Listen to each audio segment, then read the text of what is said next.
Assalamualaikum warahmatullahi wabarakatuh. Alhamdulillah wassalatu wassalamu ala Rasulillah wa ala alihi wa sahbihi wa man walah. Wa ba'du. Bapak dan Ibu jamaah yang dirahmati Allah Subhanahu wa taala. Semoga amaliyah yang kita lakukan mulai bangun tadi tidak lupa membaca doa Alhamdulillahilladzi ahyana ba'da ma amatana wa ilaihin nusyur. Kemudian kita sholat subuh berjamaah, kemudian tilawatil Quran, zikir pagi ya. Tadi sudah dibuka di tempat ini dengan audio zikir pagi untuk mengingatkan kepada kita bahwa betapa kita ini sangat memerlukan yang namanya dekat dengan Allah ya. Nabi mengatakan kepada sahabat Mu'ad bin Jabal atau kepada Ubay bin Ka'ab ya, pada saat keluar dari masjid ya Mu'ad, dari Mu'ad ya, jangan engkau lupakan 3 doa ketika engkau mengakhiri solatmu. Fi duburi kulli solatin. Ada yang mengatakan mengakhiri solat di sini adalah sebelum salam. Ada juga yang mengatakan setelah salam. Ada 2 pendapat para ulama. Silakan yang mau mana saja yang dipakai, semua dipakai oleh para ulama. Sebelum salam, khususnya ketika kita sholat sendiri ya. Kalau kita berjamaah kan terikat dengan imam. Kalau sholat sendiri, setelah innaka hamidum majid, berlindung dari 4 hal, dari azab kubur, fitnah kubur, azab api neraka, kemudian dari fitnah hidup dan mati, dan fitnah dajjal. Kemudian setelah itu Nabi mengatakan jangan buru-buru keluar, bacalah, mohonlah kepada Allah 3 hal. Yang pertama, Allahumma inni as'aluka, Allahumma inni ala zikrika wa syukrika wa husni ibadati. Ya Allah, bantulah hambamu ini untuk selalu mengingatmu, untuk zikir, wa syukrika, dan untuk senantiasa bisa mensyukuri nikmatmu, dan untuk senantiasa bisa beribadah dengan baik. Ternyata ini dikonfirmasi kepada muridnya Sayyidina Khalil yang umurnya sudah 137 saat itu. Ditanya apa sih amalan apa yang diijazahkan kepada engkau wahai sang ulama, menjadi ulama besar ya. Murid beliau mengatakan, saya tidak pernah lupa membaca doa dari kanjeng Nabi yang diijazahkan kepada saya dari Sayyidina Khalil. Jadi 3 itu. Allahumma inni ala zikrika wa syukrika wa husni ibadati. Ini memiliki pengaruh yang sangat luar biasa dari sisi ruhiyah, dari sisi fisik juga. Dan juga para ahli dalam dunia kedokteran mengatakan bahwasanya ketika orang itu selalu zikrullah, selalu tilawatil Quran, maka sel-selnya itu akan tumbuh kembali, tidak akan diremajakan, dan berbagai macam penyakit itu bisa disembuhkan. Orang-orang yang selalu zikrullah, maka dia akan nampak ya muda gitu ya. Kami pernah juga berjumpa dengan para ulama-ulama di Tanah Suci ya. Ada ulama-ulama yang umurnya sudah hampir 90 tahun, hampir 70 tahun, secara fisik mereka masih kuat. Kenapa? Karena rahasianya seperti itu. Jadi selalu zikrullah. Nah, ikhwatal iman rahimani wa rahimakumullah, semoga amal yang kita mulai tadi bangun subuh kemudian sampai sekarang ini senantiasa mendapatkan qabul dan ridho dari Allah Subhanahu wa taala. Amin Allahumma amin.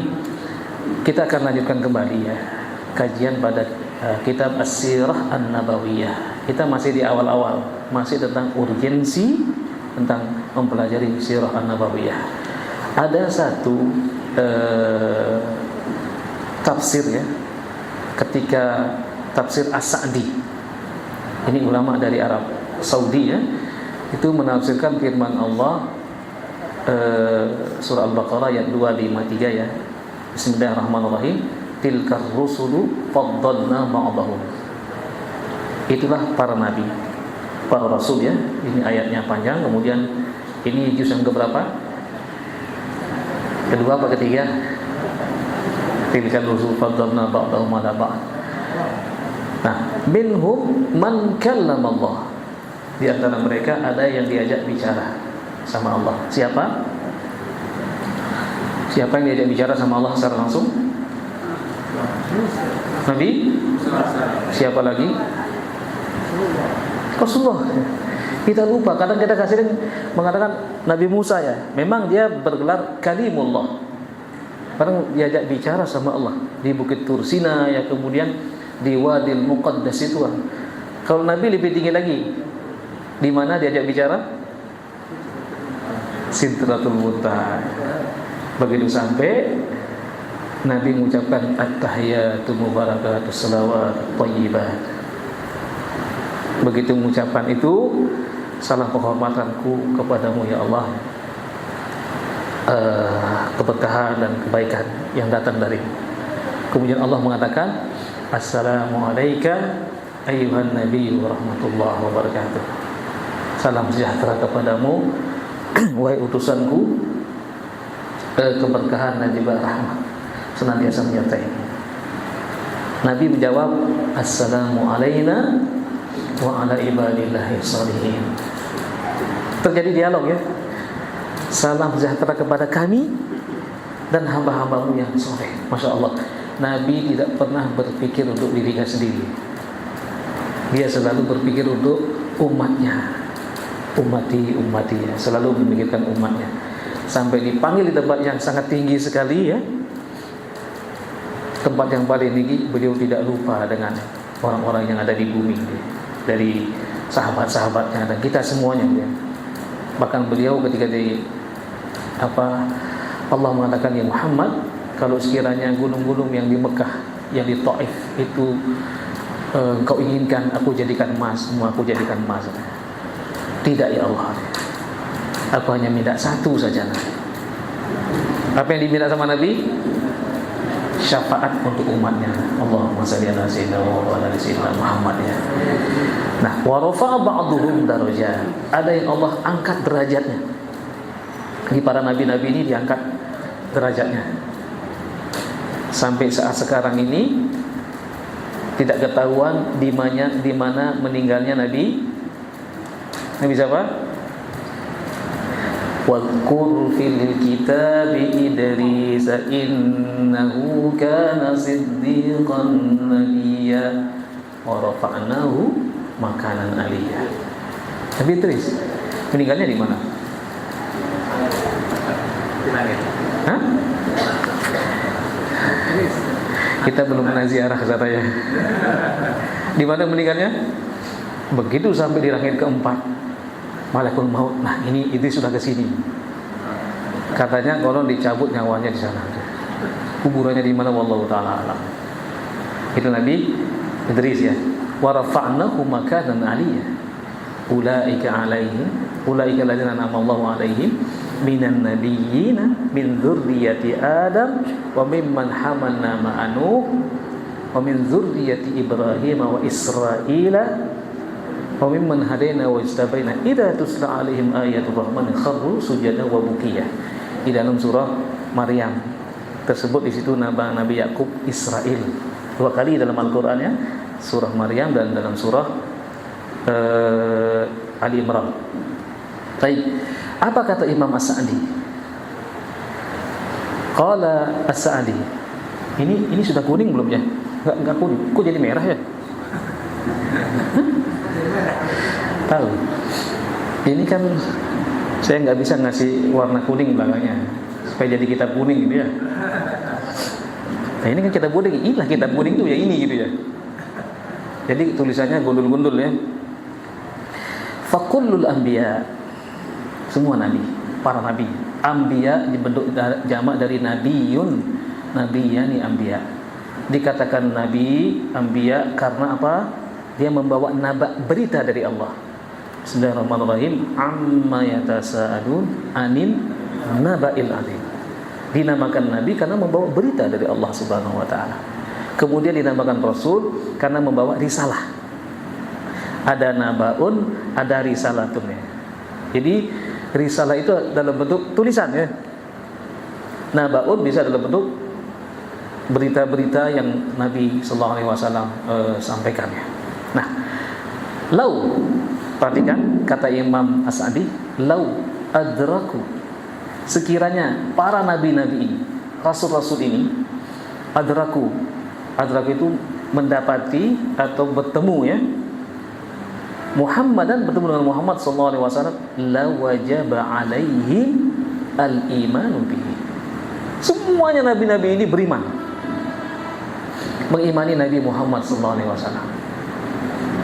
Ya, kemudian wa atba'ihi, wattibaihi, dan mengikutinya, wa nusratihi, dan juga menolongnya, memenangkan syariatnya.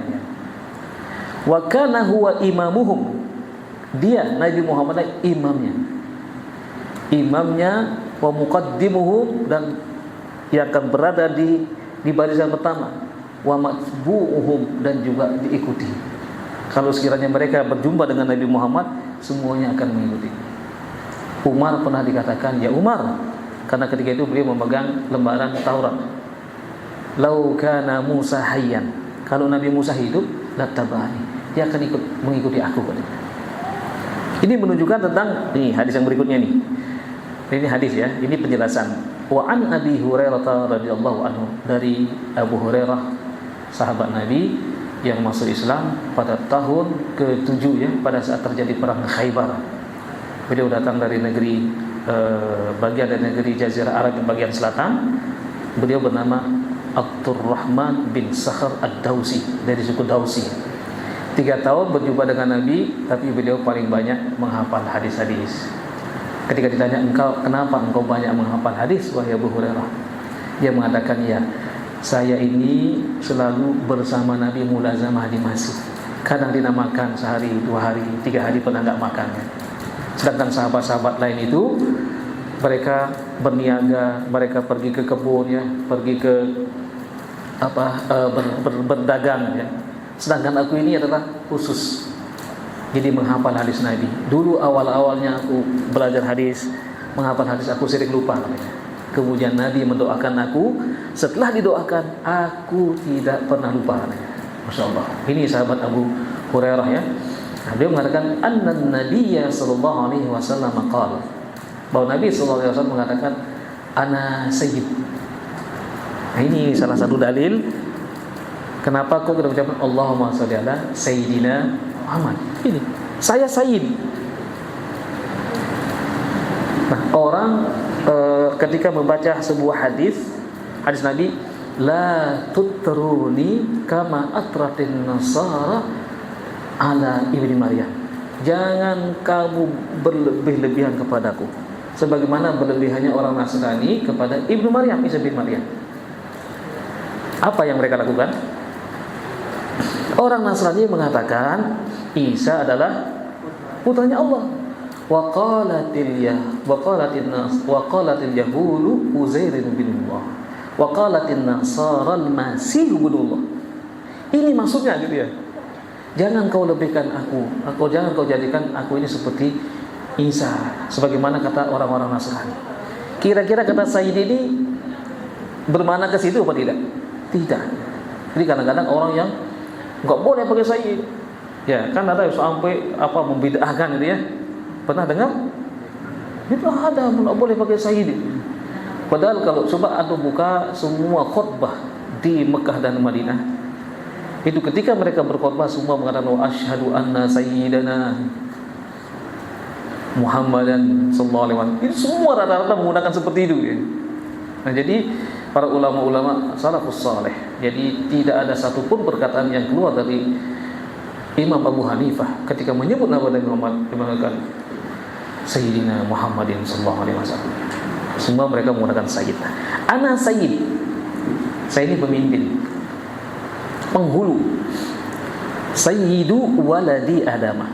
Saya ini ana sayyidu waladi Adamah. Yaumul qiyamah. Aku inilah sayyid, pemimpin manusia. Waladi Adam ya anaknya Nabi Adam atau keturunan Nabi Adam atau manusia. Saya ini pemimpin di hari kiamat, pemimpin manusia. Wa awwalu man, apa nih bacaannya? Ya? Ayo baca coba. Enggak apa-apa, keliru dulu, enggak ada harokatnya ya. Salah juga enggak apa-apa ya.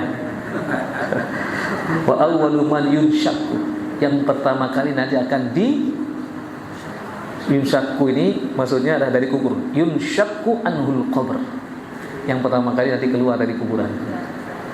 Siapa? Nabi Muhammad SAW. Sayalah nanti yang pertama kali di hari kiamat itu kuburanku dibelah sama Allah.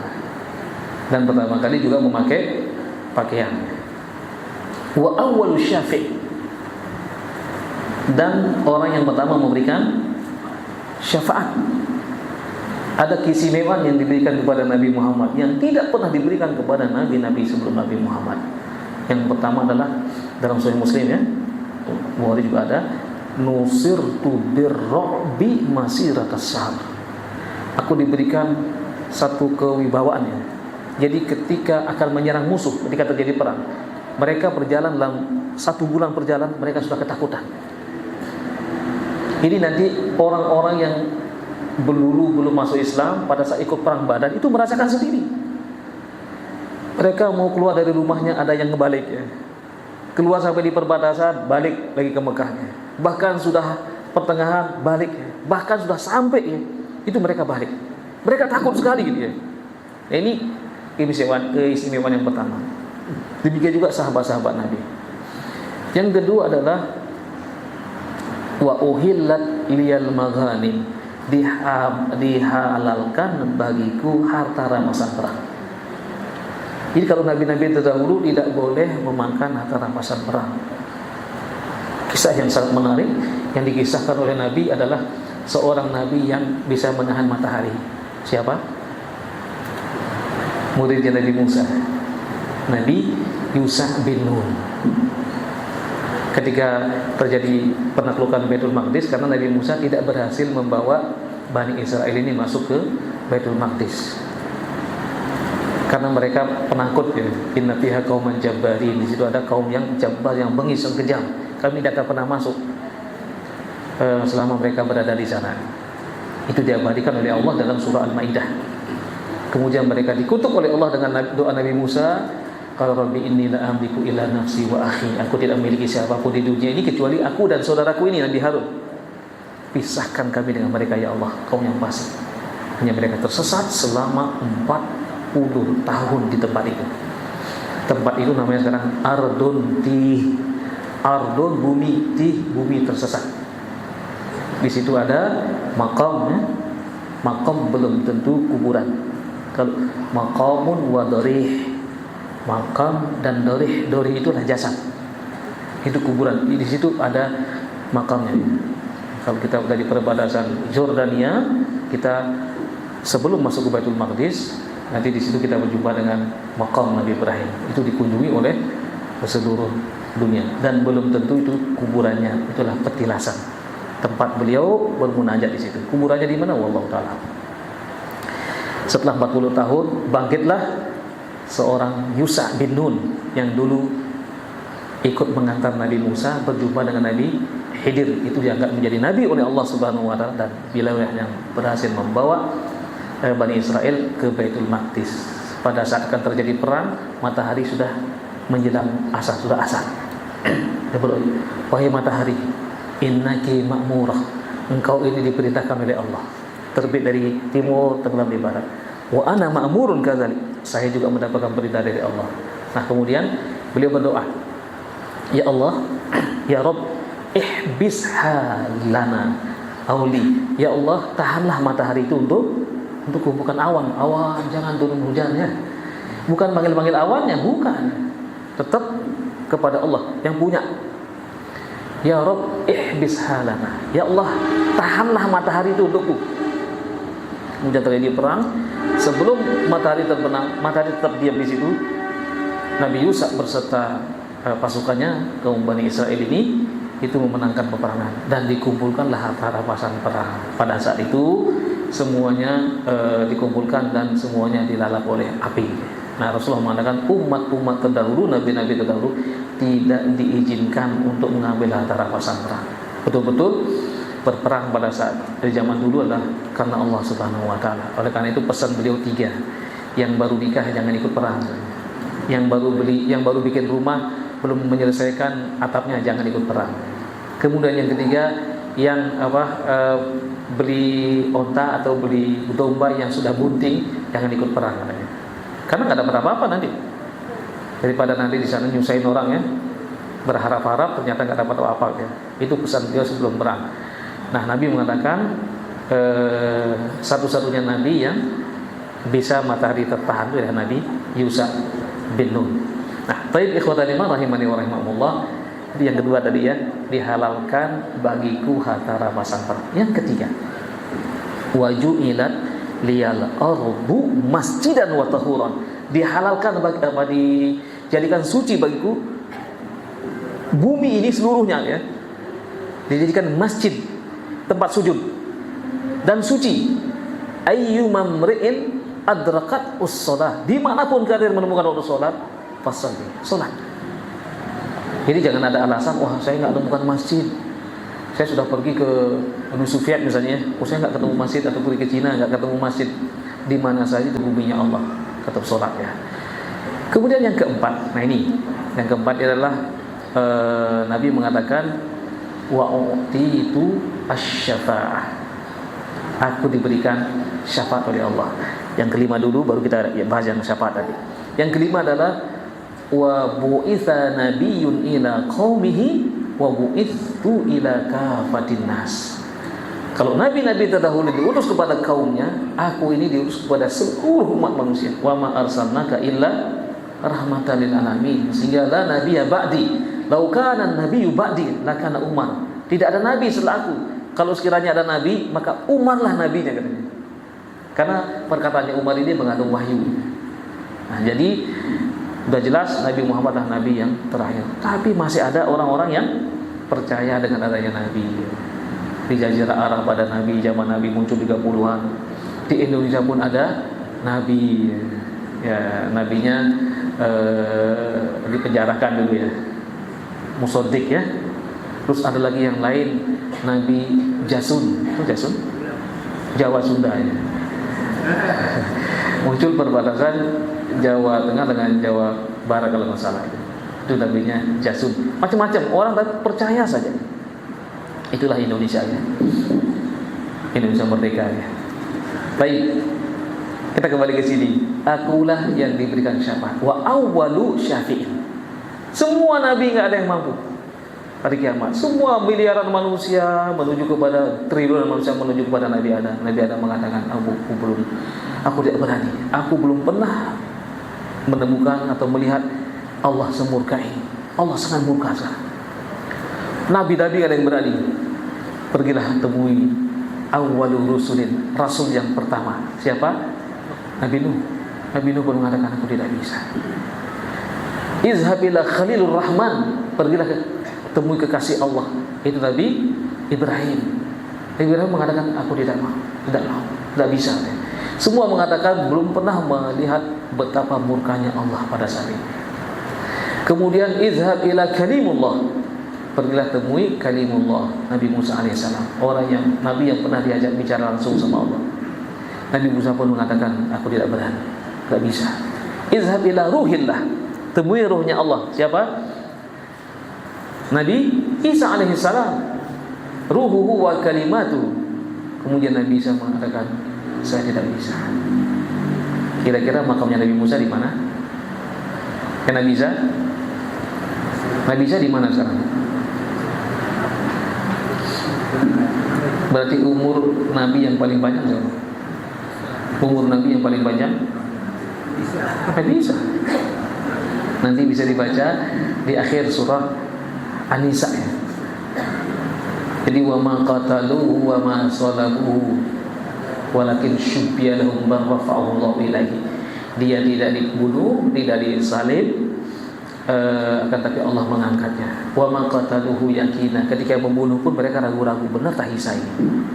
Mereka ragu-ragu. Di akhir surah An-Nisa baca kisahnya sangat menarik sekali ya. Nah, jadi Nabi Isa pun tak bisa. Izhab ila khatamil anbiya'i wal mursalin. Pergilah temui penutup segala nabi dan rasul, penghulu segala nabi dan rasul. Nah, semua menuju ke Nabi Muhammad sallallahu alaihi wasallam. Tadi belum terjawab ya. kuburannya Nabi Isa di mana?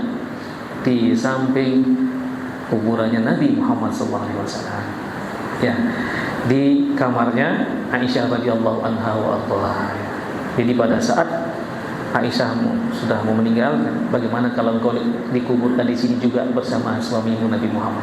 Dia mengatakan sudah ada yang punya. Umar bin Abdul Aziz pernah ditawari. Jadi khalifah dari Bani Umayyah yang masih keturunan Umar bin Khattab ya. Itu 2 tahun setengah menjadi khalifah, itu kekhilafahnya luar biasa sekali, sangat mengesankan ya. Dia mengatakan tidak pantas aku bersanding dengan mereka. Mereka orang-orang suci.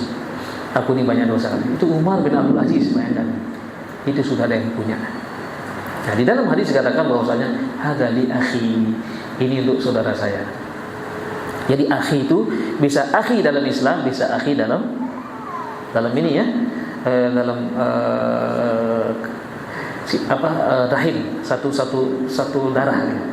Sama juga menggunakan kata-kata abi. Abi itu bisa ayah, biologis ayah secara langsung, atau abi bisa paman, abi bisa kakek. Mana ada abi? Ini abi saya nih, padahal kakeknya. Nah ini makanya jangan kita langsung membahas ya. Kan ada hadis, ya Rasulullah, di mana bapakku? Aina abi? Finnar. Sahabat ini, bapakmu di neraka. Sedih sahabat ini dia sudah semangat berislam dia. Kemudian sedih. Pergi dia, panggil dia. Nabi mengatakan, abi wa abuka finnar. Abi wa abuka finnar. Yang dimasukkan siapa di situ? Ayahanda Nabi. Ketika Nabi lahir, ayahandanya sudah ada.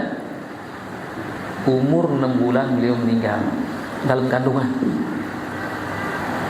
Ibundanya meninggal dunia, Nabi berumur 6 tahun. Nabi sudah diangkat menjadi Nabi? Belum. Maka dia hidup di ahlul fatrah. Jadi masa-masa kekosongan Nabi. Masa kekosongan itu dari Nabi Isa alaihissalam diangkat sampai diutusnya Nabi Muhammad SAW kurang lebih 570 tahun. Orang-orang yang berada di masa-masa ini, di dalam bab kitab Sunan Abi Daud itu ada bab ahlul fatrah. Bagaimana posisi mereka nanti, sementara tidak ada nabi yang memberitahukan kepada mereka, tidak ada rasul. Nah, maka di sini tahta masyiatillah akan diuji oleh Allah Subhanahu wa taala. Termasuk kita kenal kisah yang fenomenal sekali, kisah Ashabul Kahfi. Ini terjadinya antara diutusnya Nabi Muhammad SAW dengan diangkatnya Nabi Isa alaihissalam ya.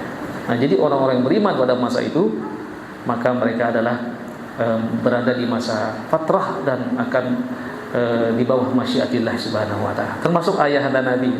Jadi yang dimasukkan Abi di sebelah Abu Talib ya. Karena Abu Talib ini tidak beriman. Abi maksudnya itu Abi. Kan Nabi menangis ketika beliau meninggal dunia, kemudian tidak mampu mengucapkan kalimat la ilaha illallah. Ini diabadikan oleh Allah dalam surah Al-Qasas ya. Innaka la tahdi man ahbabta walakinallah yahdi man yasha.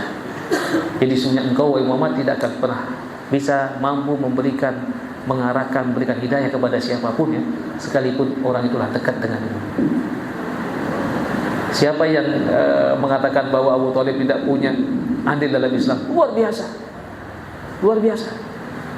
Tapi beliau tidak mendapatkan hidayah. Nangis Nabi Muhammad dan berdoa kepada Allah, dan beliau termasuk yang mendapatkan syafaat dari Nabi, maksudnya siksanya diringankan oleh Allah Subhanahu wa taala. Satu jamrah ya. Jamrah ini adalah sepotong api diletakkan di kakinya, kemudian kepalanya mendidih, yang paling ringan. Nah, makanya kalau orang mengatakan abi, itu belum tentu ayahnya. Kalau dia mengatakan abi, itu bisa jadi kakeknya, bisa jadi neneknya. Coba kalau orang Sulawesi bilang kakek apa? Ada yang Sulawesi di sini? Pernah orang Sulawesi bilang kakekku? Pernah? Oh, nggak ada orang Sulawesi di sini. Hah? Oh, nggak ada. Tahu kalau orang Sulawesi tanya nenek saya? Ya. Tuhan tuh nggak pernah bergaul dengan orang itu. Sulawesi. Itu rata-rata mengatakan kakek, itu nenek semua. Ini nenek saya. Coba nanti antum kalau nggak percaya dilihat di YouTube di situ ya. Mereka panggil nenek. Nah ini sama dengan ab. Wa idza qila lahum tabi'u ma anzalallahu qalu bal nattabi'u ma alfaina alaihi aba'ana. Aba itu nenek moyang. Nah, ketika orang Saudi mengatakan orang Arab mengatakan abi itu belum tentu adalah orang tuanya saya langsung, bisa pamannya, bisa juga ini. Makanya kadang-kadang di kajian YouTube itu Masya Allah luar biasa ya. Mereka kadang-kadang menyayat kaum muslimin ya. Masa bapaknya seorang nabi ya, ibunya seorang nabi yang memancar cahaya yang kemudian tidak dimuliakan sama Allah Subhanahu wa taala. Wallahu taala. Dan nabi ketika semua manusia menuju pada nabi kemudian berjalan ke arasy-Nya Allah Subhanahu wa taala. Arasy-Nya Allah dibawa oleh wa yahmilu arsya rabbika fawqahum yauma idzin amaniyah. Ada 8 malaikat yang membawa arasy-Nya Allah Subhanahu wa taala. Satu malaikat, kata Rasulullah, aku diberikan kesempatan untuk menyipati malaikat yang membawa arasy-Nya Allah ini. Mohon maaf, dari sininya dari sini ke sininya itu perjalanan 500 tahun. Pernah untuk berjalan 500 tahun? Umur kita aja nggak sampai ya. Perjalanan 500 tahun, bayangkan dari sininya min uzunai ila syahmati min syahmati uzunaihi ila atikihi. Ini atik. Dari sini perjalanan ke sini itu perjalanan 500 tahun. Kalau pohon di surga ada namanya pohon apa? Walaqad ra'ahu nazlatan ukhra 'inda sidratil muntaha. Sidra itu apa? Sidr apa sidar? Sidrun. Daun sidr. Sabun sidr sekarang ya. Sabun mandi ruqyah. Ini bisnisnya ini. Ahli ruqyah. Nah, sidr itu adalah pohon bidara. A'udzubillahi minasyaitonir rajim. Wa ashabul yamin ma ashabul yamin fi sidrin mahdud. Siapakah golongan kanan? Golongan kanan itu akan berada di bawah sidr, pohon sidr yang tidak berduri. Kata Rasulullah, daunnya itu selebar kuping gajah. Naungannya pohonnya besar. Dari sana ke sini rindang ini perjalanan 100 tahun menunggang kuda dengan kecepatan tinggi. Ini baru sampai. Nabi Muhammad dibilang siapa yang ada di bawahnya itu? Banyak sekali di bawahnya itu. Kata Rasulullah apa? Itu umatmu yang Muhammad yang lisannya selalu basah dengan istighfar. Astagfirullah, astagfirullahaladzim, astagfirullahaladzim wa atubu ilaih. Itulah mereka duduk di situ semua. Sidratul Muntaha. Sidr itu pohon yang sangat besar sekali gitu ya. Yang di bawahnya di situ adalah orang-orang yang ashabul yamin yang berada di sana yang selalu beristighfar. Oleh karena itu dimanapun kita berada, istighfar. Ada seorang ulama namanya Ibrahim Al-Adham. Siapapun yang nanya kepada beliau di Baghdad, jawabannya cuma satu, istighfar. Masalah apa saja pun istighfarlah. Semuanya istighfar. Nah, jadilah kita ahlu istighfar. Nah, kemudian setelah itu Nabi sujud. Allah mengatakan, "Ya Muhammad, irfa' ra'sak." Angkat kepalamu. Sal tu'to. Sal jadi sa'ala yas'alu sal. Tanyalah, mintalah. Tu'to, engkau akan diberikan. Inilah permintaan Nabi ya. Permintaan Nabi kepada Allah cuma satu. Dia rela hidupnya, rumahnya segitu-gitunya Nabi. Kalau Umar mengatakan kalau aku masuk rumahnya Rasulullah, kemudian aku mengangkat kita, itu atapnya Nabi, rumah itu kena. Jadi pelapornya itu kena tangannya Umar. Kalau sholat beliau menggeser kakinya Aisyah dulu. Kemudian Aisyah pun pernah menyentuh kakinya Nabi. Kemudian dari sini kemudian muncul hukum-hukum berkenaan dengan itu. Apakah ketika sujud itu begini? Ya, apakah kakinya renggang begini? Karena Aisyah ketika itu menyentuh Nabi, kaki Nabi. Bisa saja disentuh sedang begini atau sedang begini. Nah, di situ nanti ada kajian bahasa Arab. Apakah ada tulisannya kilahuma? Kilahuma itu bersama gini. Atau menyentuh ini, nyentuh ini, sama dengan ini. Tadi saya hari ini saya jumpa dengan teman saya di masjid. Bisa jadi jumpanya itu adalah pagi sama sore gitu ya. Tapi saya berjumpa dengan dua teman saya di masjid. Itu bisa waktunya bersamaan, bisa juga waktunya tidak bersamaan.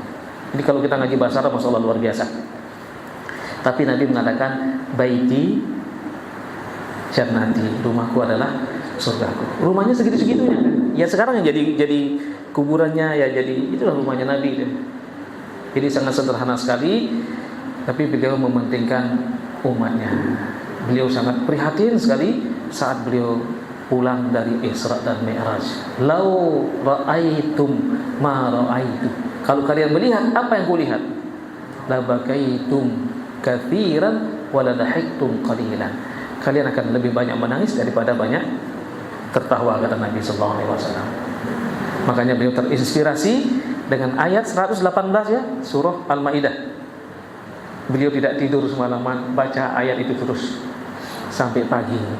Di pagi hari ditanya sama sahabat Abu Darda yang nanya, Rasulullah, tadi malam kau baca ayat ini, sampai pagi ini pun kau belum berhenti membacanya. Jadi beliau sholat dengan satu ayat saja. Boleh nggak sholat tahajud diulang-ulang? Boleh. Berapa lama misalnya baca kulhu aja? Boleh nggak? Boleh, silakan. 1 jam baca kulhu terus ya. Karena setiap 10 kulhu dapat 1 istana di surga gitu. Tiap hari sholat tahajud, sholat kulhu sampai terkenal di Mr. Kulhu, Mr. Kulhu ya, atau Imam Kulhu. Boleh nggak? Boleh, silakan. Jadi ada amalan-amalan yang sir yang mungkin kita miliki yang orang lain tidak tahu gitu ya. Sebagaimana sahabat Nabi nggak tahu kalau sahabat itu membaca surat-surat tertentu, nggak tahu. Tapi Nabi selalu bertanya dulu, kenapa engkau baca? Ya, aku menyukai surah ini. Karena ini adalah di situ ada sifat-sifat Allah yang ikhlas. Jadi tidak langsung salah gitu. Menyalahkan ini, menyalahkan tidak, nanya dulu. Nah, saya sarankan antum untuk buka YouTube nanti jadi Ustadz Doktor ya, rahimahullah taala, Doktor Taufik Hulaimi. Doktor Taufik Hulaimi itu bahas tuntas tentang bid'ah, bahas tuntas tentang kaidah-kaidah Islam. Luar biasa, sangat luar biasa. Beliau ahli usul fikih yang masih muda meninggal dunia rahimahullah taala ya. Jadi tolong nanti buka YouTube-nya, antum dengarkan itu. Dengarkan pelan-pelan, sangat luar biasa sekali dia. Jadi ngaji usul fikih. Tapi Nabi ketika itu ditanya, aku tidak menginginkan apapun illa wahidah, kecuali satu. Atlubus syafa'ah li ummati. Aku hanya minta kepada Allah supaya aku bisa memberikan syafaat kepada umatku. Dan Allah mengabulkan. Allahumma amin. Allahumma shalli ala sayyidina Muhammad wa ala ali sayyidina Muhammad.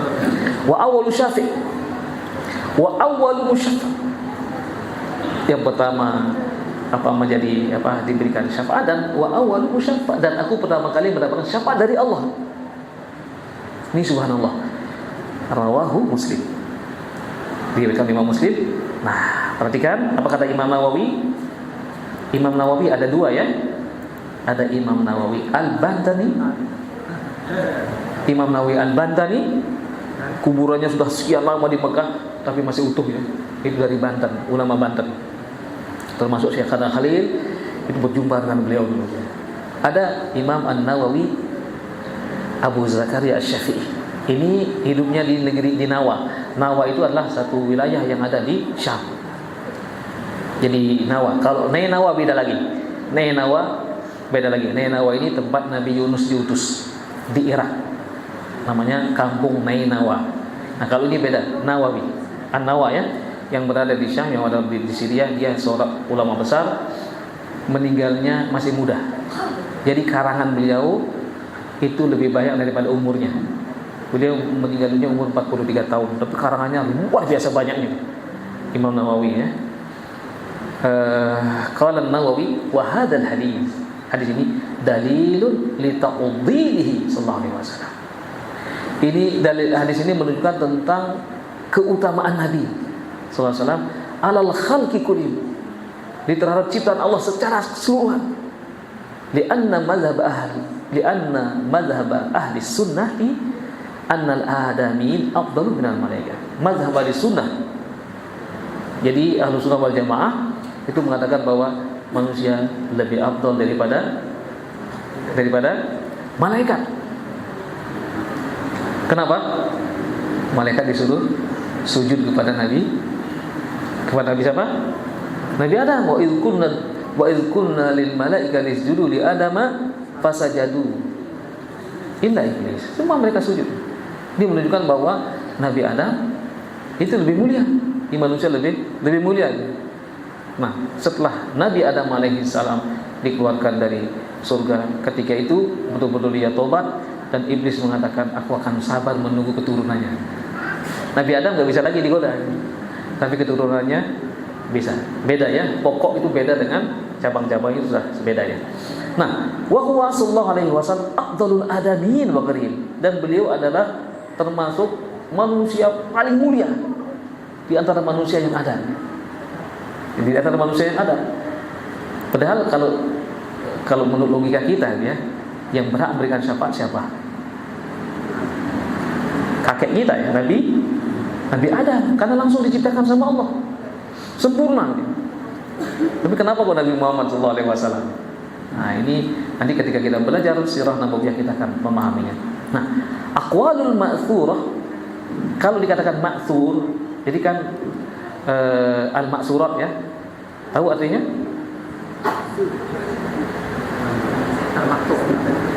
Ma'thur ini adalah ada dalilnya dari Al-Quran dan Sunnah. Ada yang mengatakan namanya ini misalnya Abu Fulan Al-Athari. Al-Athari itu maksudnya ya sunnah gitu loh. Ini al-ma'thurat, ini artinya lah doa-doa, zikir-zikir yang ada dasar hukumnya dari Al-Quran dan Sunnah. Itu al-ma'thurat ya. Kalau nama lain ada zikir pagi dan petang, azkarus sobah wal masa. Jadi nama-nama lain yang dia sudah suratan atau belum? Sudah. Kata Ibnu Taimiyah, kalau aku baca maksurat ini, itu beliau keluar habis subuh sampai jam 8 baru selesai. Ya. Beliau itu dia sarapannya seperti itu. Aku sarapannya setiap hari itu katanya. Ibnu Taimiyah ya. Jadi baru selesainya baru ya seperti apa membacanya ya. Jadi ulama-ulama itu masya Allah. Tahu di mana meninggalnya Ibnu Taimiyah? Di Masqat, di dalam penjara. Beliau nggak sempat menikah. Imam Abu Hanifah tahu meninggalnya di mana? Di penjara juga. Itu ulama-ulama luar biasa. Imam Ahmad pun pernah di penjara, disiksa. Imam Malik pun pernah dicambuk sampai beliau kalau sholat gak bisa begini. Makanya kalau dilihat, kalau ada sholat begini ya, pernah lihat? Kalau nggak pernah lihat nanti lihat di YouTube dulu ya. Kita biasa menemukan di Mekah, Madinah ya, atau kalau kita ke Afrika, mazhab Maliki kalau sholat Allahu Akbar begini. Ya. Ada dua sebenarnya yang sholat seperti itu, ada dua ya, begini. Ini ada di kalangan mazhab apa? Mazhab Maliki. Ada dalam kitabnya Al-Mudawana Al-Kubra yang ditulis oleh Imam Shahnun. Itu berkembang di Mesir bagian barat, kemudian ke Maroko, semua di mazhabnya Maliki. Kalau sholat mereka begini. Ada lagi yang sholat begini siapa? Orang Iran, Syiah ya. So, begini semua. Begini semua sholat. Nggak ada yang begini.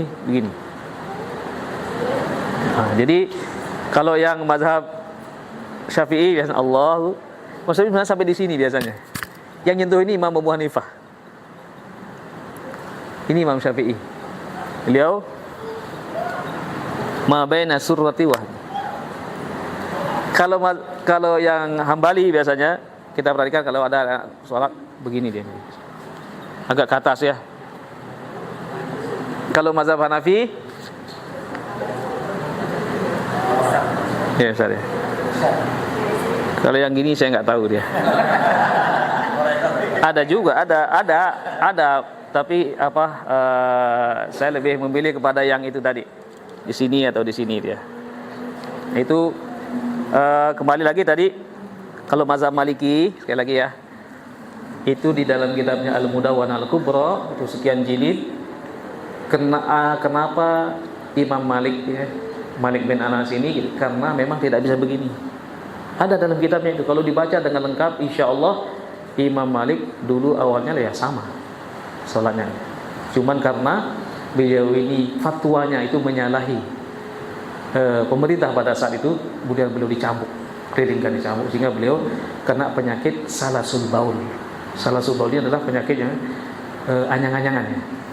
Dan beliau juga tidak bisa bersedekap seperti itu. Begitu ulama-ulama dulu ya. Jadi sangat luar biasa ya. Nah, ini aqwalul ma'thurah anis salafi wal khalaf. Salaf ini 3 generasi, sahabat, tabi'in, atba'ut tabi'in. Wal khalaf itu adalah setelah itu. Ini termasuk Ibnu Taimiyah kan baru-baru aja. Ibnu Katsir ya. Ibnu Katsir, Imam Tabari ini termasuk khalaf sini.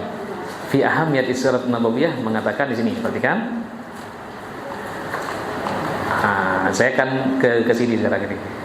Ya, itu tadi kenapa kok Nabi sallallahu alaihi wasallam ini adalah sirahnya itu adalah cocok untuk dikaji ya. Karena tidak ada satu nabi pun yang riwayat hidupnya selengkap Nabi Muhammad sallallahu alaihi wasallam, enggak ada. Kita kemarin di sini sudah sampai di mana? Sudah habis ini belum? Hah? Tapi di mana? Yang pertama kan mengetahui dan mengenal lebih dekat tentang pribadi Rasulullah SAW. Sudah kita jelaskan. Dapat beritiba mengikuti, beritiba dengan sunnahnya sesuai dengan tuntunan yang benar. Sudah ini ya. Dapat lebih mencintai Rasulullah SAW dengan memperbanyak salawat. Ini memperbanyak salawat kepada Nabi. Ini juga sudah ya. Hah? Terus yang ke ini, dapat mencontoh bagaimana metode dakwah dan tarbiyahnya terhadap umat manusia. Sudah apa belum? Hah? Sudah apa belum yang nyatat kemarin? Sudah ya? Oh sudah. Kemudian dapat mengetahui proses turunnya Al-Quran serta hikmah dan penerapan hukum-hukumnya. Sudah apa belum? Pada dasar kalau kita mempelajari sirah nabawiyah, kita akan mengetahui tentang proses turunnya Al-Quran. Nah, proses turunnya Al-Quran ini subhanallah itu ada yang disebut dengan proses Makkiyah dan ada proses Madaniyah. Kalau Makkiyah itu apa? Surah-surah atau ayat-ayat yang turun di Mekah. Kalau Madaniyah, surah-surah yang turun atau ayat yang turun kepada Muhammad di Madinah.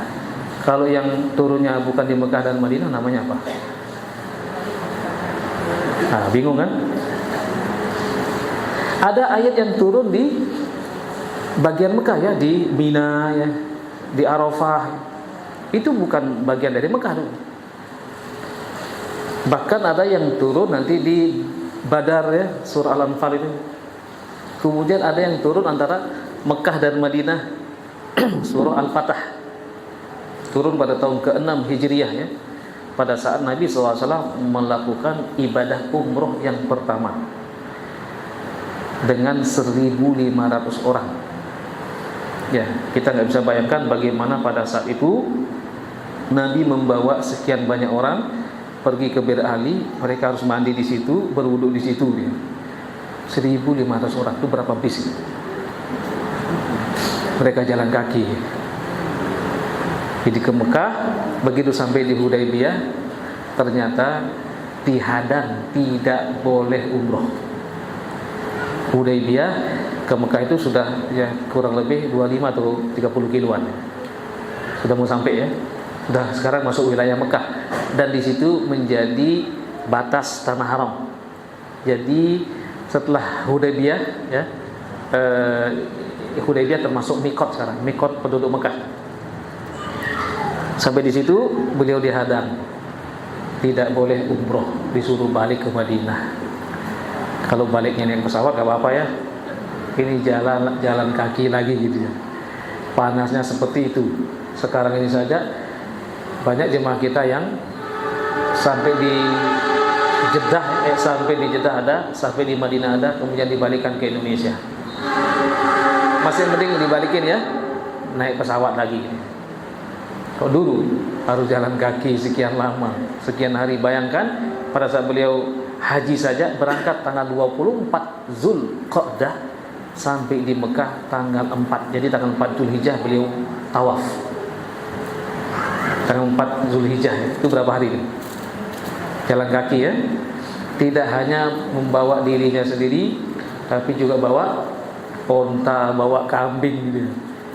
Jadi perjalanan, bayangkan 450 kilo.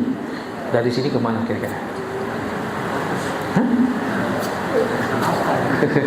Sini kemana 400 kilo? Kemana Ustaz Irwan? Dari sini kemana 400 kilo?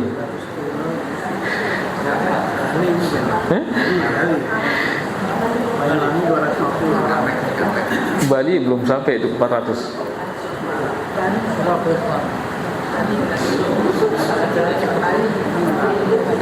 Ya, kira-kira antum siap nggak jalan kaki gitu. Nah, ini masalahnya ini sekarang.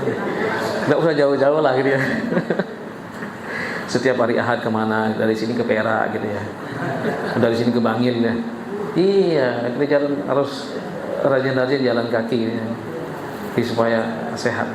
Bayangkan Nabi loh bersama para wanitanya semuanya. Apalagi pada saat haji wada, Nabi bersama 30.000 orang ya. 30.000 orang dari Madinah. Sampai di Bir Ali ada seorang wanita yang melahirkan. Coba cari nanti ya.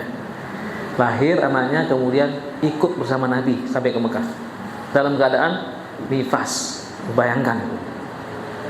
Nanti yang belum pernah ke sana dia lihat pada saat ke sana misalnya musim-musim sekarang ini musim panas luar biasa nih. Kalau lagi musim dingin luar biasa juga dinginnya dia. Makanya kita akan setelah belajar sirah nabawiyah ya, Pak Wahyu tugasnya panitia-panitia di sini ini mengumrohkan kita semua ya. Amin ya. Iya berangkat ya. Untuk apa belajar sirah nabawiyah kalau kita enggak ke sana ya? Iya, nanti kita gandeng para muhsinin ya. Ke sana kita belajar.